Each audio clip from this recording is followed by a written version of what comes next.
Bonjour tout le monde.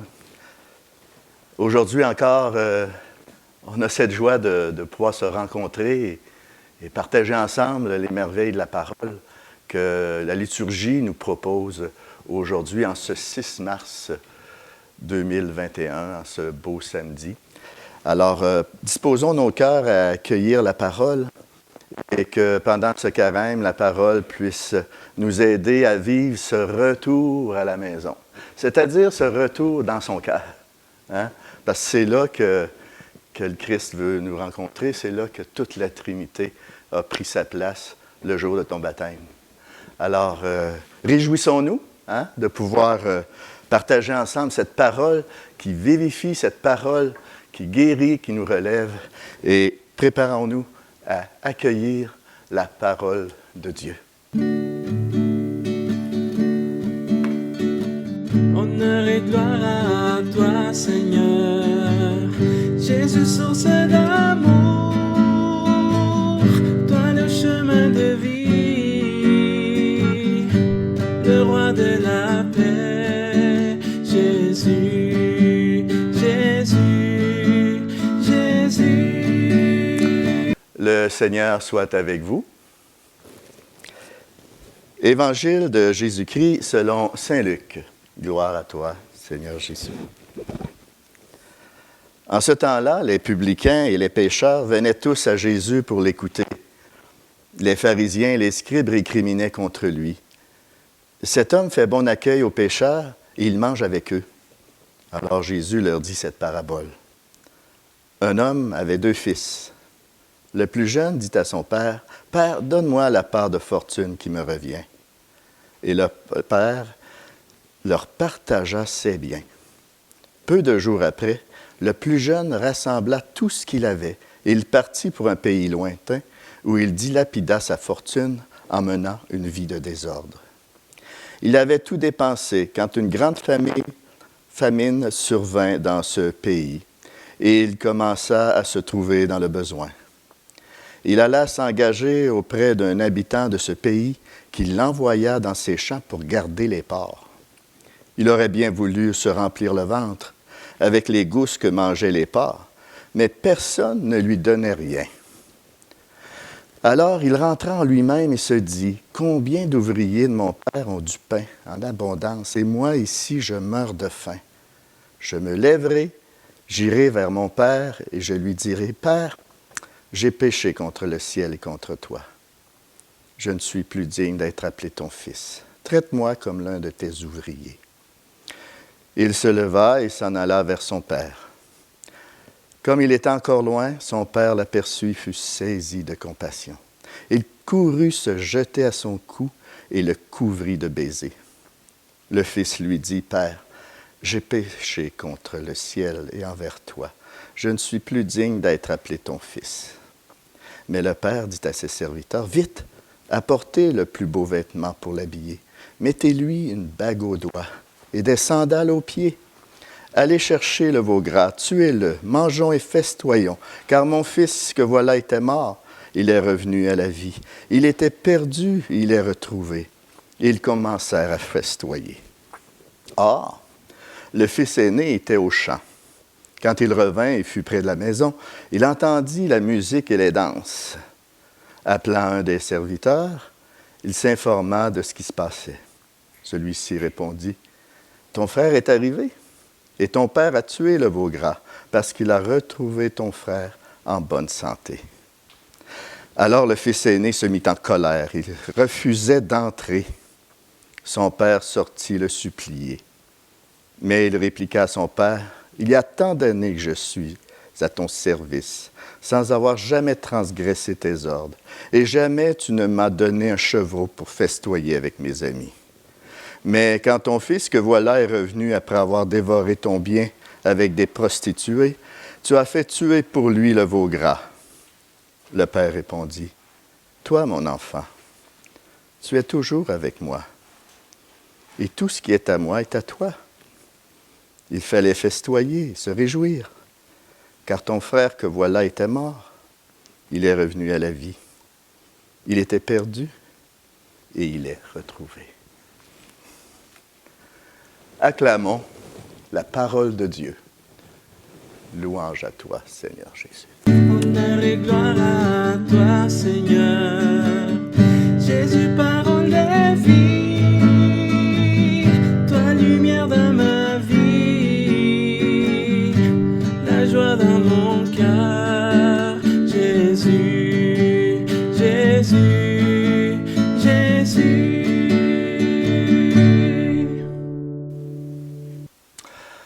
Chers amis, on a sous les yeux une parole qui fait tellement du bien. Elle nous montre la tendresse du Père. Elle nous montre à quel point le Père est toujours... il y a cette soif, ce désir qu'on rentre à la maison. Hein? Puis rentrer à la maison, c'est rentrer dans ton cœur. Hein? Et puis, c'est ça la conversion. C'est ça le temps du carême. C'est un temps de conversion, ce retournement, cette démarche qui consiste à quitter mon péché. Montre-moi-les, mon péché, Seigneur. Tu sais, montre-moi-les dans la mesure que je suis capable de le prendre, parce que c'est elle qui me garde dans cette misère-là. Puis toi, Seigneur, je sais que tu veux me sortir de ça.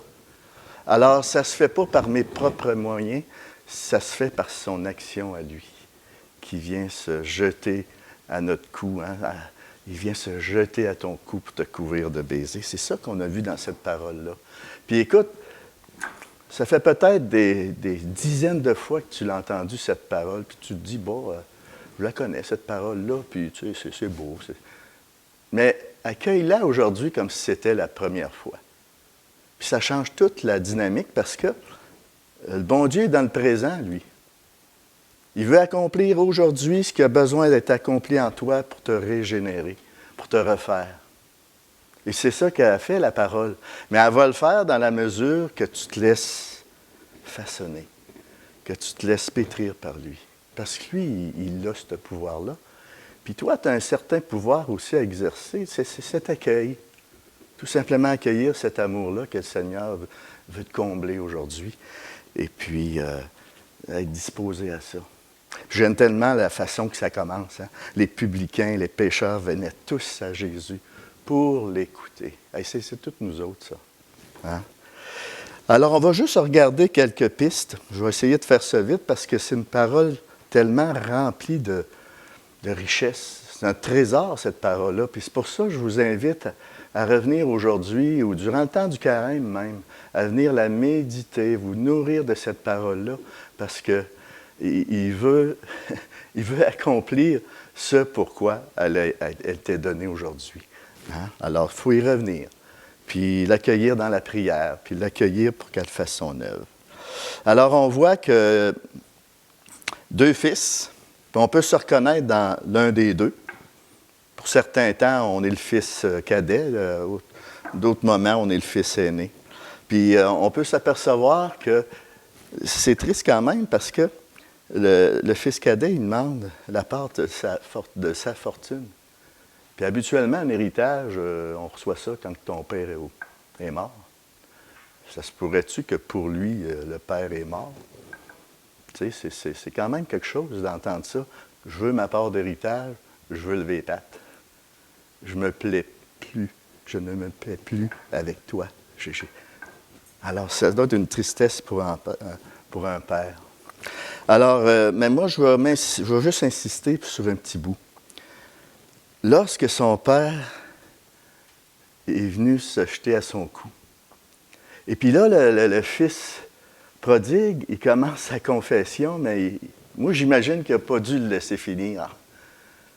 Il a dû dire tout de suite, vite, hein? Il s'est adressé à ses serviteurs, vite, apportez le plus beau vêtement pour l'habiller. Ça, c'est le vêtement, je voudrais dire du baptême, mais aussi toute la dignité qu'on retrouve dans la mesure que je m'approche du Père. Dans la mesure que je reviens à la maison, je retrouve toute ma dignité de fils et de fille de Dieu. Ensuite, il dit, mettez-lui une bague au doigt. Ça, c'est le signe d'alliance. Peu importe ce que tu as pu faire, les coches mal taillées que tu as pu faire, je veux t'accueillir dans cette alliance. Refaisons cette alliance ensemble. Et puis ensuite, mettez-lui des sandales aux pieds. Hein? Ça représente la fin de son esclavage par le pardon. par la réconciliation. C'est quelque chose de très beau. Et aussi, il faut dire qu'il faut tellement festoyer parce que se réjouir. J'oserais dire quand on sort du sacrement du pardon, parce que c'est une parole qui est très appropriée pour nous préparer au sacrement du pardon. Est-ce que quand je ressors de là, j'ai le goût de danser, j'ai le goût de fêter? Est-ce que je suis dans la joie? Parce qu'il dit, hein, « Car mon fils que voilà était mort, il est revenu à la vie. Il était perdu, et il est retrouvé. » Puis c'est de valeur parce que le fils aîné, lui, il n'a pas pris de main de pantoute. Il refuse de se joindre à la fête. Il ne veut pas rentrer dans la joie. Et puis, j'ai l'impression qu'il était avec son père, là, puis la relation avec son père, c'est quelque chose de plate. Il n'y a pas de joie. Pour lui, là, la relation au père, c'est juste accomplir des devoirs. Hein? Ça pourrait me ressembler, ça. Pourquoi que je chemine? Pourquoi que j'accomplis des œuvres d'Église? Est-ce que c'est parce que c'est un devoir ou c'est par amour? C'est peut-être une remise en question que je pourrais me faire. Moi, je me la pose, la question aussi. Il faut se la poser, la question. Il faut se remettre en question dans ça. Mais le Père qui dit, « Toi, mon enfant, tu es toujours à moi. Tout ce qui est à moi est à toi. » Et encore, cette parole, il fallait bien se festoyer, se réjouir. « Car ton frère que voilà était mort, il est revenu à la vie. Il était perdu et il est retrouvé. » Il faut donc se graver cette parole-là dans nos cœurs. Alors, l'Évangile se termine avec sur un blanc, un silence. Dieu attend notre réponse à l'invitation d'entrer dans sa maison. Il veut entrer dans ta maison. Il veut prendre toute la place dans ton cœur. Hein? Puis le Seigneur, il accueille tous les pécheurs. C'est ça la bonne nouvelle. Elle est pour tous. Alors, le cœur de Dieu, c'est un cœur de miséricorde. Alors, voulez-vous, là, durant le temps du carême, d'aller vers lui, dans une grande confiance à sa miséricorde, non seulement pour moi-même, mais pour accomplir la joie du Père. C'est ça qui fait toute sa joie. Père, aide-moi à entrer en moi-même pour me tourner vers toi. Qu'avec le psalmiste, je puisse crier du fond de mon cœur. Contre toi et toi seul j'ai péché. Ce qui est mal à tes yeux, je l'ai fait. Donne-moi confiance en ta miséricorde. Merci, ô Père, pour les prévenances de ton amour face à ma misère de pécheur, de pécheresse. Tu me redis aujourd'hui, une femme peut-elle oublier son nourrisson? Ne plus avoir de tendresse pour le fils de ses entrailles? Même si elle l'oubliait, moi je ne t'oublierai jamais. Car je t'ai gravé sur la paume de mes mains. Tu comptes beaucoup à mes yeux. Tu as du prix et je t'aime.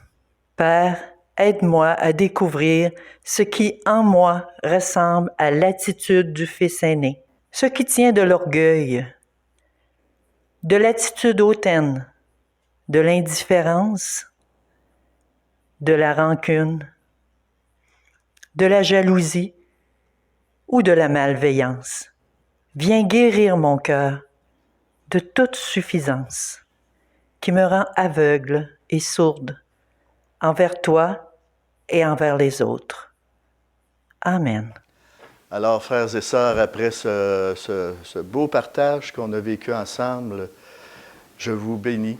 Hein? Que le Dieu de miséricorde vous accompagne toujours et n'hésitez pas de vous approcher de lui et qu'il vous bénisse au nom du Père, du Fils et du Saint-Esprit.